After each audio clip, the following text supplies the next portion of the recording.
গরুর মাংস গরম হয়ে গেছে, এখন এটাকেই চটা বলে বাবা। এই যে আমি এখন এই যে আটাটা করতেছি।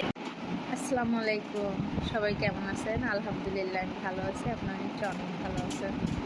তো এখন আমি আজকে সকাল থেকে একটা কথা বারবার চিন্তা করতেছি যে একবার আমি কিটো ডায়েট করছিলাম। কিটো ডায়েট 10 মাসে আমার প্রায় 63 কেজি থেকে 56 কেজিতে চলে আসছিলাম। তা এখন আবার ওয়েট বেড়ে গেছে, কিন্তু তখন ভাত খাইনি, মাঝে মাঝে হয়তো বা বিরিয়ানি বা পোলাও আনলো সময়ের সাথে একটু খেলাম, এর বেশি খেতাম না। কিন্তু ইদানিং আমি কোনোভাবেই ভাত খাওয়া বন্ধ করতে পারতেছি না, মানে কমাতে পারতেছি বাট একেবারে বন্ধ করতে পারতেছি না। মানে কী করবো বুঝতে পারতেছি না। আবার ওয়েট যেহেতু বেড়ে গেছে, আর ওয়েট বেড়ে গেলে আমার একদম ভালো লাগে না। তো যাই হোক, এখন চটা বলে বাবা। এই যে আমি এখন এই যে আটাটা করতেছি, মাখাচ্ছি, এটা দিয়ে চটা বানাবো। তুমি দেখো এখন আমার, হ্যাঁ আমি ভাত খাবো না বাবা, আমি চটা খাবো। এই চালের বস্তা নিয়ে পড়বা, তারপর কি হবে জানো? আলু ভর্তা হবে, আলু ভর্তা। তখন আমি চটা দিয়ে মেখে এই আলু ভর্তাটা খেয়ে ফেলবো। কড়াই কিন্তু অনেক গরম হয়ে গেছে, আমি অলরেডি চুলা বন্ধ করে দিছি। এটা মনে হয় ভালো করে মাখানো হয় না।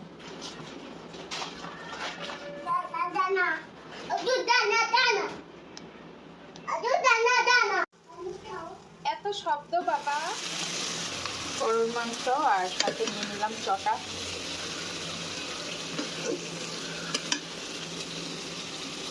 এটা এখন বেস্ট খাবার, ভাতের থেকে ভালো হয়েছে।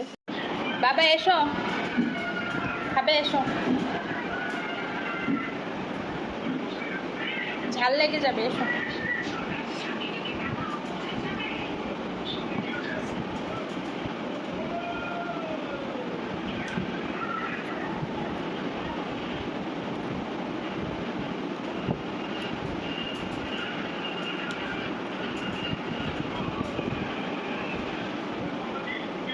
না বাবা এসো।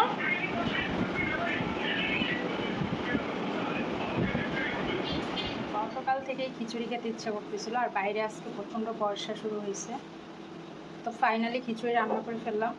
এটা খিচুড়ি, ডিম ভাজা, সালাদ অ্যান্ড কালিজিরা ভর্তা।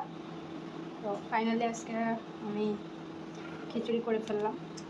আর যে কালিজিরা ভর্তাটা অনেক টেস্ট হয়েছে, অনেক মজা হয়েছে। আমি তো এমনি খেয়ে ফেলতেছি। আরও আছে, গরুর মাংস ওভেনে গরম দিচ্ছে, ওটা আনতে হবে। গরুর মাংস গরম হয়ে গেছে, এখন এটাও নিয়ে নেওয়ার পালা।